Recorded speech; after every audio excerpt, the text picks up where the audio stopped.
नमस्कार। आप सभी का हमारे चैनल जय गुरुदेव उत्तराखंड पर एक बार फिर से हार्दिक स्वागत है। जैसा कि आप सभी जानते ही हैं, हमारे चैनल के माध्यम से महाराज जी से संबंधित अद्भुत कथाओं एवं विशेषांकों की श्रृंखला का क्रम जारी है। तो आज भी आपके लिए एक बहुत अद्भुत विशेषांक लेकर आए हैं। आइए बिना देर किए हुए लेकर चलते हैं आपको आज के विशेषांक की ओर। महाराज जी के अनन्य भक्त दिन प्रतिदिन क्षण क्षण महाराज जी को प्रसन्न करने हेतु बहुत से कार्य, श्रद्धा भावना एवं पूजा पाठ आदि कार्य करते रहते हैं। लेकिन महाराज जी की जो कृपा पात्र हैं, उनके चलते बहुत से अनन्य भक्त यह भी एक समस्या लेकर आते हैं कि महाराज जी के बहुत सारे पूजा पाठ विधान, महाराज जी के ऊपर श्रद्धा भाव रखने के बावजूद भी उनके कार्य नहीं बनते। महाराज जी की जो कृपा है, महाराज जी का जो आशीर्वाद है, उन तक नहीं पहुंच पाता और वे जिस स्थिति में हैं या जिस स्थिति से वे महाराज जी के समक्ष आए थे, आज भी उसी क्रम पर हैं, आज भी उसी स्थिति में हैं। तो वो जानना चाहते हैं कि अक्सर वे ऐसी कौन सी गलतियां करते हैं, ऐसी कौन सी त्रुटियां हैं जिसके कारण महाराज जी का आशीर्वाद, महाराज जी की जो महती कृपा है या महाराज जी का जो आशीर्वाद है किसी प्रकार से उन तक नहीं पहुंच पाता। आखिर वो ऐसी क्या गलतियां करते हैं? आज के इस विशेषांक में आपको इसी क्रम के ऊपर जानकारी प्राप्त होगी कि जो अनन्य भक्त हैं, जो महाराज जी की कृपा से, महाराज जी के आशीर्वाद से किसी कारणवश वंचित हैं, तो वह क्या कारण है। आज इन्हीं बिंदुओं पर हम चर्चा करेंगे। देखिए, सबसे पहली बात यह है कि जब भी आप महाराज जी से श्रद्धा भाव रखते हैं तो आप ये निश्चित तौर पर समझ लीजिए, इस चीज़ को ज्ञात कर लीजिएगा कि आपके जो स्वभाव में, आपकी जो मनोइच्छा है या मन का जो प्रभाव है, वह बहुत ही शुद्ध होना चाहिए। आप कभी भी किसी के लिए किसी प्रकार की बुरी जो कामनाएं हैं वे मन से बिल्कुल निकाल दीजिए। सबसे पहला अवरोध यही होता है। जब कभी भी आप झूठ की वर्तनी या किसी झूठी अपेक्षा के चलते ऐसा स्वभाव रखते हैं, किसी से झूठी अपेक्षा करते हैं, तो यह कार्य आपको बिल्कुल निश्चित तौर पर बंद करना होगा। जब भी आप झूठ के प्रभाव में आके कोई कार्य करवाना चाहते हैं, किसी कार्य के ऊपर आप प्रभाव डालना चाहते हैं जिसमें आप पूरी तरह से झूठ में लिप्त हैं या वह पूरा कार्य झूठ के कारण प्रभावित है, तो यह कार्य आपका कभी नहीं हो सकता। इसीलिए झूठ के प्रभाव को जीवन से बिल्कुल आपको निकालना होगा। सत्य के साथ चलिए, सत्य के मार्ग पर चलिए, तो आपके प्रत्येक कार्य बहुत ही सुचारू रूप से होने लग जाएंगे और सत्य की राह पर चलकर आपका एक अलग ही वर्चस्व भी आपको देखने को मिलेगा। इसके अलावा एक बिंदु यह भी है कि ईश्वर से कभी कभी या अधिकतर तौर पर, यह तो मनुष्य का स्वभाव है कि वे कैसी भावना रखते हैं दूसरों के प्रति, लेकिन ईश्वर से कभी भी किसी की हानि व बुरी भावना से कोई इच्छा मत मांगिए, क्योंकि बुराई लौटकर स्वयं को नुकसान पहुंचाती है। जब भी आप ईश्वर से किसी की बुराई के लिए या उसका बुरा हो जाए, उसके साथ यह घटना हो जाए, इस प्रकार की अप्रिय भावना जब आप रखते हैं किसी के प्रति, तो यह आपको बिल्कुल जीवन से निकालना होगा। ना तो आपकी ये मनौती कभी पूरी होगी और ना ये कार्य बनेगा।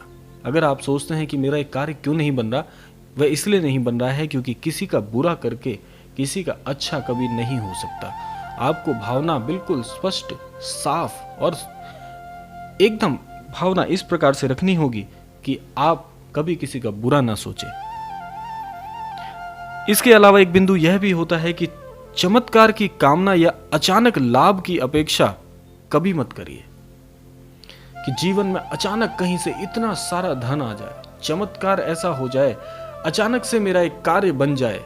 ऐसे अचानक व चमत्कार की भावना कभी मन में मत रखिए। उसका कारण क्या है कि अचानक से लाभ की स्थिति में आप कभी नहीं आ सकते, क्योंकि कोई भी कार्य बिना मेहनत के, बिना सद्भावना के या बिना ऐसी भावना रखे कि आप कोई कार्य करें नहीं और घर बैठे बैठे सारे कार्य हो जाएं, ये कभी नहीं हो सकता।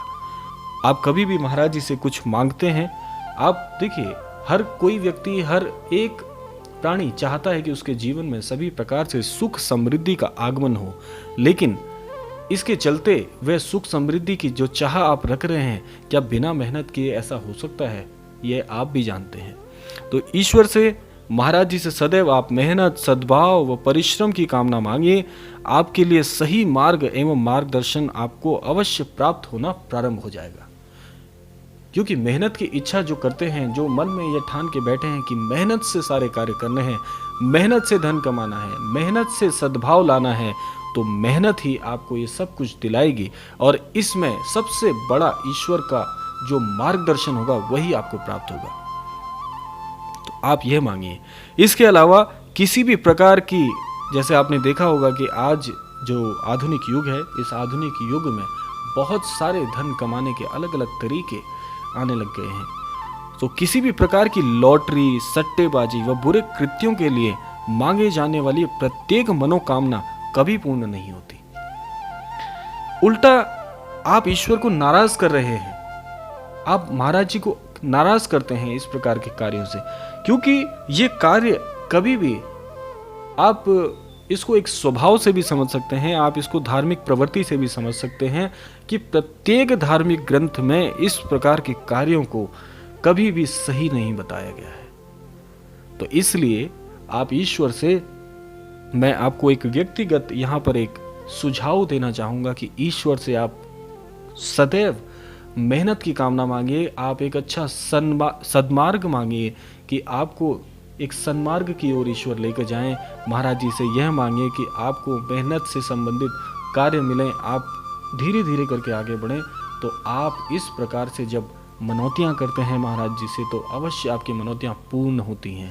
महाराज जी आपको कैसे सहायता करते हैं? आपको एक सच्चा मार्गदर्शन देते हैं। जब आप एक अच्छे कार्य की कामना मन में रखते हैं, उसको सींचते हैं, तो महाराज जी आपको उस कार्य के लिए सन्मार्ग देते हैं, अच्छा मार्गदर्शन देते हैं, जिससे वह कार्य आपका समय से भी और समय के साथ भी पूर्ण होना प्रारंभ हो जाता है। तो यह कुछ बिंदु मैंने आपको बताए, आप कहाँ कहाँ पर गलतियाँ करते हैं, कहाँ कहाँ पर त्रुटियाँ करते हैं, जिस वजह से आप पूरे पूजा विधान के साथ, पूरी श्रद्धा के साथ भी महाराज जी की कृपा से, महाराज जी के आशीर्वाद से वंचित रह जाते हैं।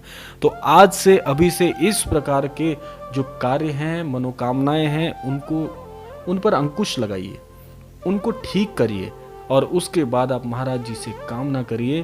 तो आपके सभी कार्य, कामना करते हैं, आपके सभी कार्य पूर्ण होंगे और आप महाराज जी के लिए और इस समाज में पूरी तरह से एक अच्छा वर्चस्व और एक अच्छे ज्ञानवक्ता के रूप में भी जाने जाएंगे। तो यह था आज का क्रमांक।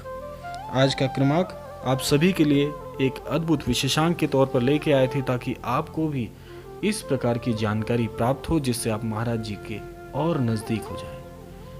तो आज के विशेषांक को यहीं पर विराम देते हैं। मिलते हैं अगले क्रमांक में। तब तक के लिए जय श्री राम, जय गुरुदेव, जय उत्तराखंड।